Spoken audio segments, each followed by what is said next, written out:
અમરેલીના લાઠીના દુધાળા ગામે ધોળકિયા ફાઉન્ડેશન દ્વારા ગોળ બનાવવામાં આવે છે। આ ગોળ બનાવી અને તેનું વેચાણ જે લોકો વાડી ઉપર લેવા આવે છે તેને કરવામાં આવે છે અને ખાસ કરીને અમદાવાદ અને સુરતમાં આ ગોળ મોકલવામાં આવે છે, વેચાણ કરવામાં આવે છે। स्नोप आसाराम, यूपी, उत्तर प्रदेश, जिला शामली। और मैं जो है नहीं करीबन यहाँ इस हवेली के अंदर 10 साल से आता हूँ।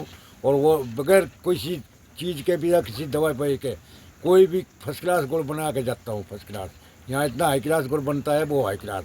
इस गुड़ को खाओ तो एक बार दानेदार गुड़ है, फर्स्ट क्लास। और जो है नहीं 10 वर्ष से काम करो, 10 वर्ष से मैं ठेका लेता हूँ यहाँ पे।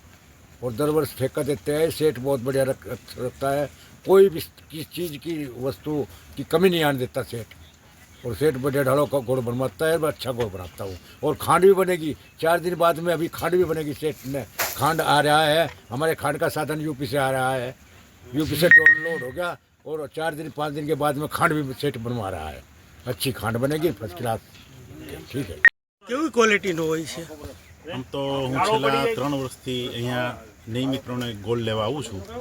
અહીંનો ગોળ ઓર્ગેનિક હોય છે અને એકદમ શુદ્ધ હોય છે, દવા વગરનો હોય છે, કંઈ પણ આડઅસર કરતો નથી અને ખાવામાં એકદમ સરસ હોય છે। અમરેલી જિલ્લાના ધોળકિયા ફાઉન્ડેશન દ્વારા લાઠીના દુધાળા ગામે ગોળ બનાવવામાં આવે છે।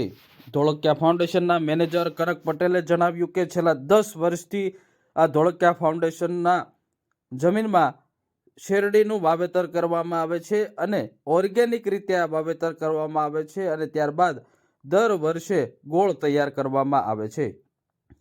લાઠીના દુધાળા ગામે શુદ્ધ દેશી ગોળ સુરતમાં વસતા તેમના પરિવારજનો, અમદાવાદમાં રહેતા પરિવારજનોને મોકલવામાં આવે છે। દર વર્ષે અંદાજિત 3000 મણથી વધુ ગોળ તૈયાર કરવામાં આવે છે। સાથે જ દુધાળા ખાતે આજુબાજુના ગ્રામીણ વિસ્તારના લોકો આ ગોળની ખરીદી કરવા આવતા હોય છે અને આ ગોળની ખરીદી કરી અને તેઓ દેશી ગોળનો સ્વાદ માણતા હોય છે। 100 રૂપિયાના ભાવે આ ગોળનું વેચાણ પણ કરવામાં આવે છે। ખાસ કરીને સુરત અને અમદાવાદના લોકો માટે આ ગોળ તૈયાર કરવામાં આવે છે। છેલ્લા 10 વર્ષથી ઉત્તર પ્રદેશના વ્યક્તિઓને આનું કામ સોંપવામાં આવે છે અને તેઓ દ્વારા ગોળ તેમજ જરૂર પડે તો સાકર બનાવવામાં આવે છે। આ ગોળનું વેચાણ કરી અને સ્થાનિક જે રહેતા હોય છે વ્યક્તિઓ અને જે ખેતરમાં કામ કરતા હોય છે તેને વેતન આપવામાં આવે છે। ગોળ સુરત અને અમદાવાદ ખાસ મોકલવામાં આવે છે।